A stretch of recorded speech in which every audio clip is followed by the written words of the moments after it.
Madame Latifa Ahrar, bonjour. Bonjour. Tout d'abord, on vous souhaite la bienvenue dans le cadre du Festival éducatif du théâtre. Nous vous souhaitons la bienvenue dans le studio du Centre universitaire des ressources informatiques de l'Université Ibn Tufayl. Je crois qu'on n'a pas besoin de vous présenter. Vous êtes une grande actrice, vous êtes une des perles rares du théâtre marocain. Et en plus, vous êtes la marraine de ce festival, c'est-à-dire le festival du théâtre éducatif qui se tient du 12 jusqu'au 15, ou du 13 jusqu'au 15 mai. Alors, la première question qu'on vous pose, Madame Latifa Ahrar, vous êtes aujourd'hui en marge des travaux du festival éducatif organisé par l'Association marocaine des enseignants de français, en partenariat avec l'Université Ibn Tufayl, l'Institut français et l'Académie régionale de l'éducation et de la formation de Rabat Saleh Kinitra. Et vous avez eu l'occasion d'accompagner des élèves. Est-ce que vous voulez nous parler de cette expérience? Tout d'abord, je suis contente de partager avec vous ce petit plateau. D'ailleurs, ça me fait plaisir de voir ce genre de plateau dans les universités. Et l'université Ibn Tufayl a l'habitude de nous surprendre parce qu'elle est innovatrice. Donc, bravo à vous toutes et tous. En réponse à votre question concernant le festival multilingue et le festival éducatif, d'ailleurs, nous avons commencé les préparatifs de ce festival et nous avons entamé, M. Abdelillah Al-Hajjami et moi-même, des visites en mars 2020. C'est-à-dire avant que la pandémie ne soit déclarée officielle au Maroc et que le confinement soit établi. Donc, nous avons vécu des moments intéressants et des moments intenses avec des enfants de bas âge et puis des jeunes, des adolescents et puis des lycéens. Et ça a été vraiment de belles rencontres. Cette année, une fois M. Abdelillah Al-Hajjami m'a recontacté avec Madame Cécile, la directrice de l'Institut français, bien sûr. J'ai dit oui, bien sûr. Je serais vraiment ravie, honorée de rencontrer encore une autre fois les jeunes de Salé, de Temara, de Qnitra, de Skhirat, de Mshrab al-Qsiri, de Rabat, et surtout de rencontrer les encadrants et les responsables des établissements et surtout les jeunes qui font du théâtre, parce que ça fait plaisir, c'est une pépinière pour le chant culturel au Maroc et aussi une manière de voir les compétences corporelles et interprétatives et aussi linguistiques, parce que le travail sur la langue, le langage corporel, il est universel, mais les langues, elles sont différentes et c'est ce qui fait qu'une langue à part est un langage corporel à part. Et donc, ça m'a fait plaisir et surtout de voir aussi qu'il y ait plusieurs partenaires dans cette aventure, notamment l'université et puis la délégation et l'association des professeurs qui enseignent le français. Donc, ça fait plaisir qu'il y ait cet assemblage de partenaires et pour les enfants et pour le théâtre éducatif, parce que le théâtre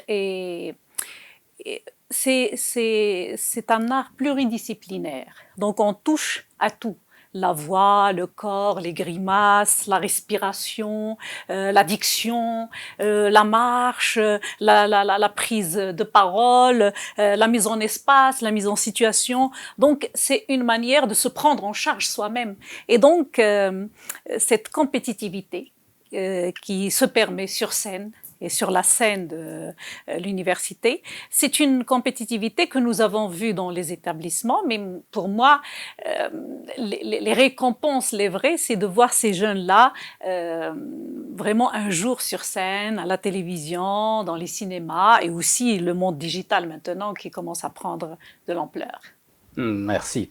Alors, nous venons d'assister ensemble tout à l'heure au théâtre de l'université et nous avons vu des acteurs issus de l'école primaire, du collège, du lycée, en train de présenter des pièces de théâtre. Selon vous, en tant qu'actrice, est-ce que l'école marocaine accorde la place qu'il faut au théâtre? Bah, écoutez, l'éducation artistique, c'est un atout, c'est un droit pour chaque citoyen et pour les enfants. Et personnellement, en 2011, lors des rencontres qui se faisaient avec Monsieur le Manouni pour la nouvelle constitution, j'ai fait un plaidoyer pour l'éducation artistique et je suis contente que l'éducation artistique soit prise en considération. Il est inscrit dans la constitution marocaine et maintenant, on essaye de l'établir dans les établissements avec beaucoup de pudeur encore. J'espère la voir plus parce que ça permet à un enfant de s'épanouir dans les autres cours. Le théâtre, quand on parle de l'éducation artistique, bien sûr, le théâtre, le cinéma, l'image, la musique, la peinture, c'est des arts qui permettent de catalyser l'énergie de l'enfant, de catalyser l'énergie du jeune adolescent, parce que ça lui permet déjà de connaître ses atouts, de se contrôler, de connaître l'univers, de s'ouvrir sur l'autre, d'accepter l'autre, parce que il y a beaucoup de choses et beaucoup de slogans qu'on aime apprendre aux jeunes, mais s'il n'est pas dans le tas, s'il n'est pas dans la pratique, ils ne les comprendraient pas. Et le théâtre, ça permet cette compréhension de soi et de l'autre. Et donc, l'éducation artistique, elle se fait, c'est vrai, j'ai vu 12 établissements, publics et privés, et ça m'a fait plaisir de voir quand même l'investissement des responsables dans ça. Et ce genre de festival, justement, c'est une manière de dire et de mettre le point sur le fait que la nécessité de l'éducation artistique est primordiale et maintenant, ici et maintenant. D'accord. Alors, comme nous venons de le voir sur scène, donc des acteurs en herbe qui se produisent, nous voulions que vous nous donniez des conseils et pour les enseignants et pour les apprenants et surtout des conseils pour les étudiants de la filière études françaises qui poursuivent des études et qui ont des matières comme le théâtre. Quels conseils donneriez-vous aux enseignants et aux apprenants? Déjà, le fait de s'amuser, c'est déjà pas mal de voir des enfants, des jeunes, des adolescents monter sur scène. Des fois, je crois que c'est la première fois pour quelques-uns d'entre eux. Déjà, c'est une première. Et aussi, le fait de s'amuser, c'est bien de se décontracter, de sentir que quand je suis sur scène, je suis responsable. Responsable de ma réplique, responsable de la réplique de l'autre, mon collègue. C'est-à-dire, quand on parle de l'esprit de groupe, c'est que quand je joue, je fais attention à la parole de l'autre.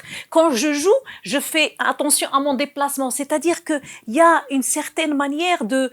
Je prends mes réserves, je respecte l'espace de l'autre, je respecte mon espace, je respecte les directives de mon encadrant. C'est-à-dire qu'il y a une responsabilité, il y a une manière de prendre conscience que, certes, c'est un petit texte de théâtre et c'est une réplique, peut-être un silence, parce que parfois le silence aussi est important dans la mise en situation et dans la mise en scène théâtrale. Donc ces choses-là sont intéressantes et aussi le fait que l'étudiant ou l'encadrant aussi apprennent une chose, c'est que la langue, elle prend son ampleur et le mot a son importance. Dire ou ne pas dire.